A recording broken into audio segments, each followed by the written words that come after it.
લોકસભા ચૂંટણીઓની જાહેરાત બાદ તંત્ર દ્વારા તમામ સ્તરે તૈયારીઓ કરવામાં આવી રહી છે। ત્યારે વડોદરામાં અકોટા વિધાનસભા વિસ્તારમાં મતદાન દરમિયાન ફરજ બજાવનાર સ્ટાફને ગવર્મેન્ટ નર્સિંગ સ્ટાફ કોલેજ ખાતે તાલીમ અપાઈ હતી। Zonal presiding assistant presiding officer સહિતના સ્ટાફને તાલીમ અપાઈ હતી। માસ્ટર ટ્રેનર દ્વારા તાલીમ આપવામાં આવી હતી। 500થી વધુ અધિકારી કર્મચારીઓને તાલીમ અપાઈ હતી। મતદાનના દિવસે કોઈપણ પ્રકારની ફરિયાદો ન આવે અને ક્ષતિ ન રહે તે માટે તાલીમ યોજાઈ હતી। હિન્દી ભાષી અધિકારી અને કર્મચારીઓને પણ અલગથી તાલીમ આપવામાં આવી હતી। સમગ્ર તાલીમના આયોજન સંદર્ભે અધિકારી દ્વારા વિસ્તૃત માહિતી આપી હતી। 20 સંસદીય મત વિસ્તાર 143 અકોટા વિધાનસભામાં જે સ્ટાફ ફરજ બજાવવાનો છે તે સ્ટાફની ચૂંટણીની આજે તાલીમ અહીં અપાઈ રહી છે। આ તાલીમની પ્રોસેસમાં presiding officer, assistant presiding officer અને પોલિંગ ઓફિસર ફરજ બજાવતા હોય છે।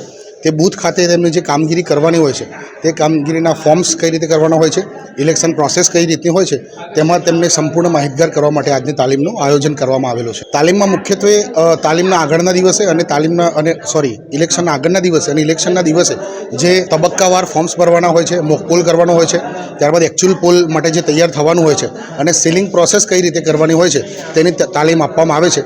તેની સાથે સાથે ઈવીએમ મશીન કઈ રીતે ઓપરેટ કરવાનું છે, તેનું જોડાણ કઈ રીતે કરવાનું છે, તેનું સીલિંગ કઈ રીતે કરવાનું છે, તેની તાલીમ પણ તેમને હેન્ડ્સ ઓન તાલીમ ઈવીએમ ટ્રેનર દ્વારા આપવામાં આવે છે। આ તાલીમ 2 દિવસ ચાલવાની છે। આ 2 દિવસમાં 2600 જેટલા સ્ટાફને અમે અલગ અલગ તબક્કામાં તાલીમ આપવાના છીએ। તેની અંદર polling officer, assistant polling officer અને પ્રિસાઇડિંગ ઓફિસરની તાલીમ અમે આપવાના છીએ। ટોટલ 2200 સ્ટાફને તાલીમ આપવામાં આવશે। ધવલ પટેલ, ટ્રેનર, 143 અકોટા વિધાનસભા।